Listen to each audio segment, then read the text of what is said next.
Hey guys, what's up? Lyndon here, and today I'm just going to be sharing a little bit with you all as to sales enablement and its tools, specifically the tools that I use as it relates to growing my business and the tools that organizations can use to help manage their business and of course work towards growing their teams and staying better connected with their customers. Check it out. So guys, what's up? So as most of you all would know, that every organization needs to be able to manage its business in a particular way. And for me, for those of you all who know that I do sales enablement with organizations, I make recommendations on particular tools. So over the past year, I've really been researching what would be some of the best tools to use to really help an organization or entrepreneurs properly manage their business. So I wanted to find something that was robust enough, that fit within a small organization all the way towards a large organization. I eventually made the decision, and in May of this year, I made a partnership with HubSpot. So HubSpot is a tool for me, and I'm actually going to show you guys that was the first area that you should be looking at when it comes to managing your business and as to why really and truly it is so powerful. Now, HubSpot in itself gives you the ability to do three things within this one CRM, which is it gives you the ability to manage your sales, your marketing, and of course your service, CRM, right? So when it comes to the customer relationship management part of it, it really covers those three aspects. So when you do have this, let's say for instance, okay, you do have your business up and running, what's one of the first things that I would want to encourage you guys to take a look at? Well, it really starts with one of the first things I normally look at with any organization or any entrepreneur, and that is really and truly as to where your business is, what are your goals, what's your structure. And one of the best ways to see that is when I go straight into my dashboard, all right? Now, when I go into the dashboard gives me the ability to look at the structure, and you have the dashboard gives you the ability to look at things from both the sales side and of course on the marketing side. And if you notice here, there's also a service dashboard as well.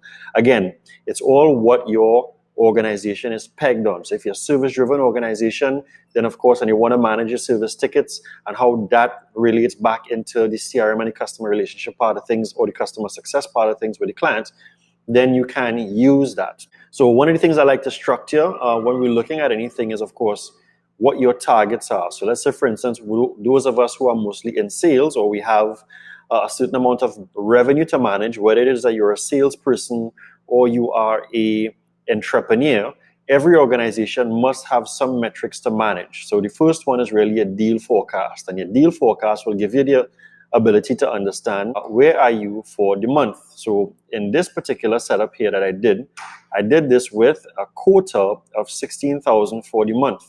However, only 6,005 has been closed, and you have different stages carrying different values. Now, why was this important? Because this gives the team lead, the sales manager, the directors, the ability to really understand what is it that they need to be focusing on for target. So if it is that the focus needs to be on finding out, okay, how do we need to move the decision makers from being bought into closed, then that's where the team can work towards, or the strategy can be put in place. In terms of folks that are being qualified to buy, how do we move them down the sales pipeline? Here, now look at this pretty interesting thing. There is nothing here where you are prospecting to identify the lead. So there's nothing here to the top end to carry a sales process all the way down to your close. So that means that this particular salesperson would have to do a little bit more prospecting or update this pipeline to start showing that.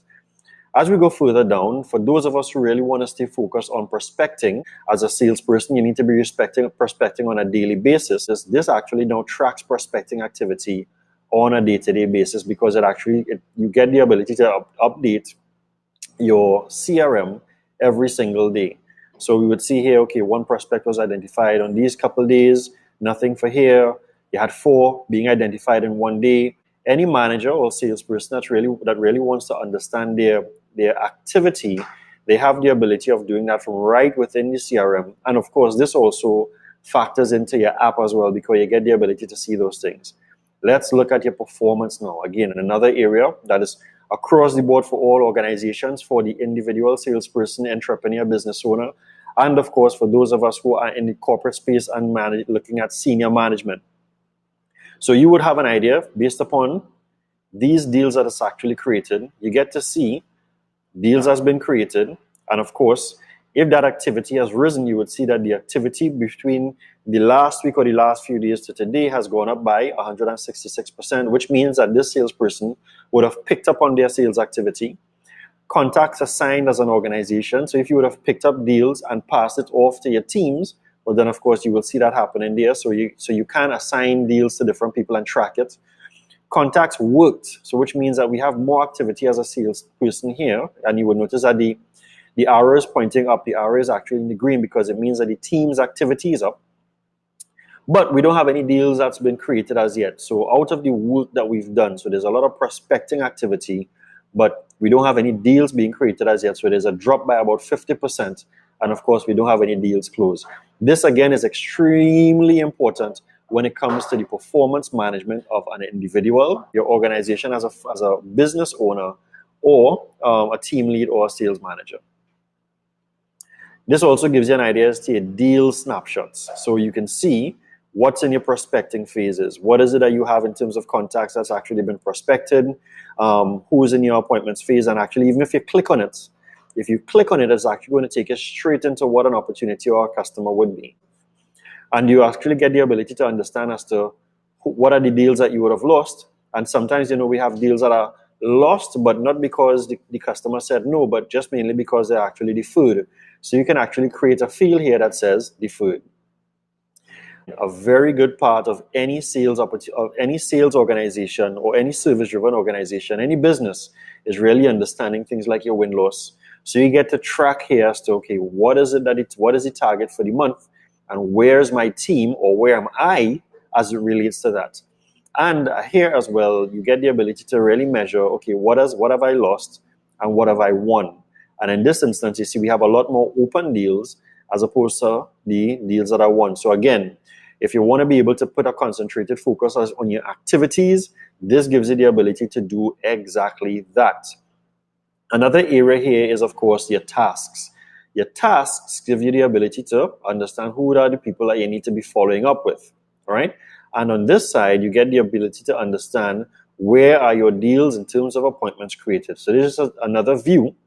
And here we now go into your activity field. This gives you the ability to understand, okay, based upon the emails that my team has been sending, or the emails that I have been sending, or the things that I've been sending out, that it really gives you the ability to track, a lot of your activity, to know, okay, these things are actually people are connecting with it and responding with me. And on the productivity side, it gives you the understanding to know, okay, my organization's activity is increasing or decreasing. Again, a sales enablement tool, one of the first things with any sales enablement tool is that it helps you understand, it gives you a better snapshot or a better look at how your organization is operating. This is the best way. I normally say 50% of any solution is understanding where the problem is. And in this instance, you get the ability to really track and understand where the problem is. Now, what I'll be doing as I go further into talking about sales enablement tools, what is sales enablement, I'll be going a little bit deeper in terms of some of these cards, but I'll also be tying it into when we do training. So when we're doing the training, we tie the training straight into the CRM, because the CRM is now there to help support on the training. All right, guys? So if you find that this was helpful, let me know, shoot me a message. If you have any questions about sales enablement, please feel free to reach out to me and let me know, what sales enablement tools are you using? How does it differ from here? What are some of the things that you would like to learn more, a little bit about sales enablement, so we can always further discussion and get you guys a lot more productive and profitable. All right, guys, take care. Peace. Bye-bye.